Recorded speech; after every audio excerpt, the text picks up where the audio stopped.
ইচ্ছা না থাকা সত্ত্বেও আজকে অনেক শখের একটা জিনিস বিসর্জন দিতে হলো। শখের যে কোনো জিনিসের প্রতি আসলেই অন্যরকম একটা টান থাকে, সেটা হোক মানুষ, পশু পাখি কিংবা অন্য যে কোনো কিছু। হ্যালো ভিউয়ার্স, আসসালামু আলাইকুম।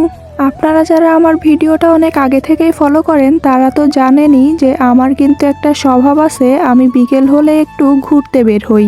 অবশ্য সেটা বাসার বাহিরে না, বাসার ভিতরেই থাকি। তো অন্যান্য দিনের মতো আজকেও কিন্তু বিকালবেলাতে একটু বাগানের দিকে ঘুরতে গিয়েছিলাম। আপনারা তো দেখতেই পাচ্ছেন আমাদের বাগানে কিন্তু অনেক সুন্দর লাউ গাছ ধরেছে, আর আজকে অনেকগুলো লাউ কাটা হয়েছে। এর আগেও কম বেশি অনেক লাউই কাটা হয়েছে। এভাবে কম বেশি প্রতিদিনই কিন্তু লাউ কাটা হয় গাছ থেকে। আর আজকে লাউয়ের সাথে সাথে কিন্তু লাউ শাকও কাটা হয়েছে। এগুলো সবই কিন্তু বাজারে নিয়ে যাওয়া হবে। আর এখনো আজকে কিন্তু কাটা শেষ হয়নি। আমি যখন গিয়েছিলাম তখন কাটতেছিল, তারপরে তো আমি বাসায় চলে এসেছিলাম। আর যে কথাটা বলতেছিলাম প্রথমে, শখের জিনিসের মায়া আসলে সহজে ত্যাগ করা যায় না। এই কবুতর জোড়া আমার অনেক শখের ছিল। আমি যখন প্রথম কবুতর পালা শুরু করি তখন এই প্রথম জোড়ায় আমি কবুতর দিয়ে শুরু করেছিলাম। আর আজকে সেই কবুতর দুটোকেই জবাই করা হয়েছে।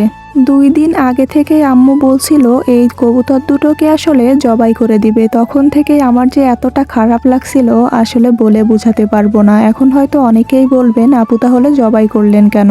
আসলে একটা সমস্যার কারণে ওদেরকে জবাই করে দিতে হয়েছে। কবুতর দুটোকে জবাই করার পরে মনটা তো অনেক বেশি খারাপ ছিল। আর তারপরে দেখি আবার মনটাকে ভালো করার জন্য মুরগিগুলো আবার ডিম দিয়েছে।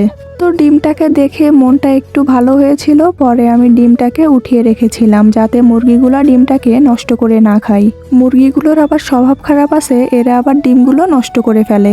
আর এদিকে আবার আম্মু বসে বসে মাছ কাটছিল, কারণ আজকে আবার অনেকগুলো বাসায় মাছ আনা হয়েছে। এই মাছগুলো নিয়ে এসেছিল আব্বু বাজার থেকে কিনে। আর এই যে মাছগুলো এখন দেখতে পাচ্ছেন, এই মাছগুলো আবার দিয়ে গিয়েছিল আমার একটা চাচ্চু। এই মাছগুলো কাটা শেষ করতে না করতেই আবার নিয়ে এসেছিল আমার ভাইয়া এই মাছগুলো। যদিও পাঙ্গাস মাছ আমার বাসাতে তেমন কেউ খায় না, তবে আপুরা যেহেতু এসেছিল আর আমার ভাগ্নিরা এই মাছগুলো খেতে চেয়েছিল, এজন্যই আনা হয়েছে। আবারও কিন্তু এই মাছগুলো দিয়ে পাঠিয়েছিল আমাদের ঘের থেকে। আজকে শুধু মাছ কাটার উপর গিয়েছে সারাটা দিন। আর আম্মুরও কিন্তু সারাটা দিন আজকে চলে গিয়েছে এই মাছগুলো কাটতে কাটতে। আর আজকে কিন্তু এভাবেই মাছ কাটতে কাটতে সারাটা দিন গিয়েছে। আর এই মাছগুলো কিন্তু আবারও রাত্রে নিয়ে আসা হয়েছিল। ভাবি তো তার কাজে ব্যস্ত ছিল আর আমি ছিলাম অন্য কাজে বিজি। যাই হোক, আম্মুকে এজন্য আমরা কেউই হেল্প করতে পারিনি, সব মাছগুলোই কিন্তু আম্মু কেটেছিল। তো কার কোন মাছটা পছন্দ অবশ্যই কমেন্ট করে যাবেন। আল্লাহ হাফেজ।